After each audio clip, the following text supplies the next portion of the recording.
Hi friends, എല്ലാവർക്കും Nefi kitchen മാജിക്കിലേക്ക് സ്വാഗതം. ഞാനിന്ന് തയ്യാറാക്കാൻ പോകുന്നത് അച്ചാറുകൾ വളരെ വ്യത്യസ്തമായിട്ടുള്ള ഒരു അച്ചാറാണ്. ഡേറ്റ്സ് ആൻഡ് ലെമൺ പിക്കിൾ അച്ചാറാണ്, അഥവാ ഈന്തപ്പഴം നാരങ്ങ അച്ചാറാണ് ഞാനിന്ന് തയ്യാറാക്കാൻ പോകുന്നത്. അപ്പോൾ നമുക്ക് വേഗം തന്നെ വീഡിയോയിലോട്ട് പോകാം. അച്ചാറുണ്ടാക്കുന്നതിന് ആവശ്യമായ ഈന്തപ്പഴം ഞാനിവിടെ എടുത്തിട്ടുണ്ട്. ഇതുപോലെ ചെറിയ ചെറിയ കഷ്ണങ്ങളാക്കിയിട്ട് നമുക്കൊന്ന് കട്ട് ചെയ്ത് വെക്കാം. ഇനി ഇതിലേക്ക് ആവശ്യമായിട്ടുള്ള നാരങ്ങ എടുത്തിട്ടുണ്ട്. അച്ചാർ ഉണ്ടാക്കുന്നതിന് ആവശ്യമായ വെളുത്തുള്ളി, ഇഞ്ചി, പച്ചമുളക് നമുക്കൊന്ന് പേസ്റ്റ് ചെയ്തെടുക്കണം. ഇനി നമുക്ക് വേണ്ടത് പാനൊന്ന് അടുപ്പത്തേക്ക് വെച്ചിട്ടുണ്ട്.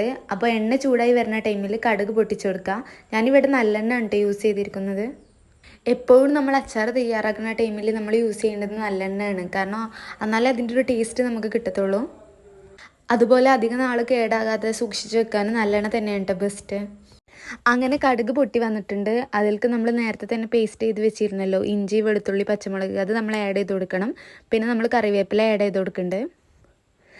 അങ്ങനെ നന്നായിട്ടൊന്ന് മിക്സ് ചെയ്ത് കൊടുക്കുക.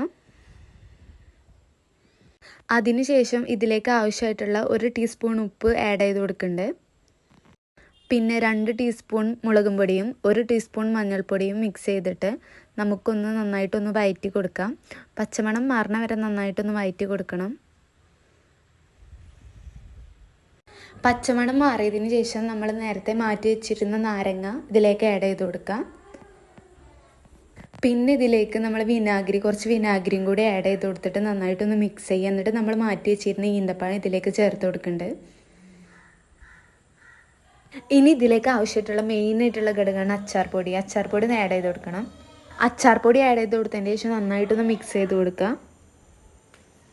നമ്മളിതിലേക്ക് കുറച്ചുകൂടെ വിനാഗിരി ആഡ് ചെയ്ത് കൊടുക്കുന്നുണ്ട്. വിനാഗിരി നമ്മൾ ആഡ് ചെയ്ത് കൊടുക്കുന്ന ടൈമിൽ കുറച്ചുകൂടെ ഗ്രേവി നമുക്ക് കിട്ടും. നമ്മൾ ഇതുപോലൊരു ഈന്തപ്പഴം നാരങ്ങ അച്ചാർ തയ്യാറാക്കുകയാണെങ്കിൽ തീരെ കേടാവില്ല കേട്ടോ. നമുക്ക് എത്ര കാലം വേണമെങ്കിലും സൂക്ഷിച്ച് വെക്കാം. അങ്ങനെ നമ്മുടെ അച്ചാറൊക്കെ ഒന്ന് റെഡിയായി വന്നിട്ടുണ്ട്. ഇനി ഇതിലേക്ക് ആവശ്യമായിട്ടുള്ള കുറച്ച് ശർക്കര ഞാൻ ആഡ് ചെയ്ത് കൊടുക്കുന്നുണ്ട്. ഫൈനലി നമ്മുടെ ഈന്തപ്പഴം നാരങ്ങ അച്ചാർ റെഡിയായി വന്നിട്ടുണ്ട്. പുറത്ത് വെച്ചിട്ടോ അല്ലെങ്കിൽ ഫ്രിഡ്ജിൽ വെച്ചിട്ടോ ഒക്കെ നമുക്ക് സൂക്ഷിക്കാവുന്നതാണ്. ഇതിൻ്റെ കറക്റ്റായിട്ടുള്ള ടേസ്റ്റ് അറിയണമെങ്കിൽ 3 ദിവസമെങ്കിലും നമ്മളൊന്ന് വെയിറ്റ് ചെയ്യണം കേട്ടോ.